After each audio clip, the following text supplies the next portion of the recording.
இல்லைங்க, இந்த ஆட்சி தாவேக ஆட்சி பொறுப்பேற்று கொண்ட பிறகு, அவங்க பதவிக்கு வந்த பிறகு தொடர்ந்து பெண்களுக்கு எதிரான குற்றங்கள் நடக்கிறது அப்படின்னு சொல்லி ஒரு பொய்யான பிரச்சாரத்தை உருவாக்கித்தான் அவர்கள் ஆட்சி பொறுப்பிற்கே வருகிறார்கள்.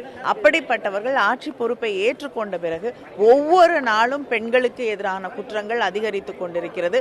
மிக முக்கியமாக குழந்தைகளுக்கு எதிரான குற்றங்கள் தொடர்ந்து நடந்து கொண்டிருக்கிறது. அதை பற்றி அரசு எந்த கவலையும் காட்டவில்லை. அதை பற்றி எந்த அக்கறையும் இல்லாத அளவுக்கு தான் அவர்கள் செயல்பட்டு கொண்டிருக்கிறார்கள். அதை விட மோசமாக அதை எப்படி மூடி மறைப்பது அப்படிங்கிற வழிகளைத்தான் இன்று அவர்கள் தேடிக்கொண்டிருக்கிறார்கள்.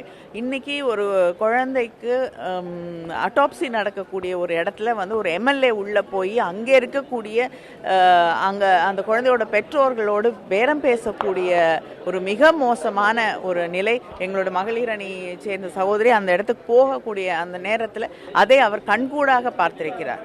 அதனால் இப்படிப்பட்ட ஒரு மிக மோசமான சூழலில் தான் தமிழ்நாட்டை கொண்டு போய் அவர்கள் தள்ளி இருக்கிறார்கள்.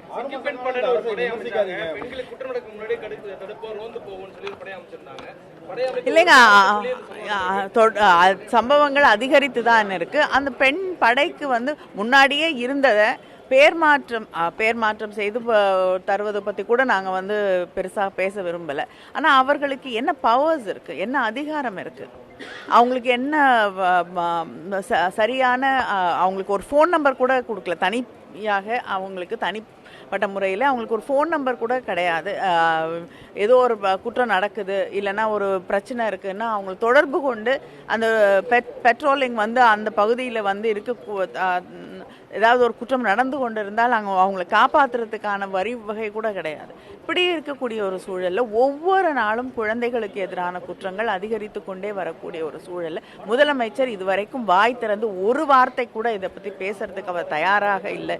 அப்படின்னும் போது அவங்களுக்கு இது மக்கள் மீது, பெண்கள் மீது, குழந்தைகள் மீது, மக்களுடைய பாதுகாப்பு மீது எந்த அக்கறையும் இல்லை. ஏன்னா முதலமைச்சருக்கு நேரடியாக கீழே இருக்கக்கூடிய காவல்துறையை பற்றி அவர் கவலைப்படுவதாகவே இல்லை. இந்த மாதிரி பாலியல் குற்றங்கள்ல ஆளுங்கட்சியினருக்கும் தொடர்பு நிறைய சம்பவங்கள்ல ஆளுங்கட்சியினரே ஈடுபட்டு இருப்பதாக தெளிவாக தெரிகிறது. அது மட்டும் இல்லாமல் தனிநபர் ஒழுக்கம் அப்புறம் ரொம்ப வசதியாக போதை அப்படிங்கிறதெல்லாம் சொல்கிறாங்க. இவங்க அவங்களுடைய கடமையிலிருந்து தவறுகிறார்கள். அது மட்டும் இல்லாமல் அவர் பல நேரங்களில் பெண்களுடைய உடை தான் அவங்களுக்கு எதிராக நடக்கக்கூடிய குற்றங்கள்லாம் திரைப்படங்களில் அவர் பேசிட்டு தான் இந்த இடத்துக்கு வந்திருக்காரு. அதனால் ஒருவேளை பெண்கள் மீதே இந்த குற்றங்களை அவர்கள் திருப்புகிறார்களான்னு தெரியல.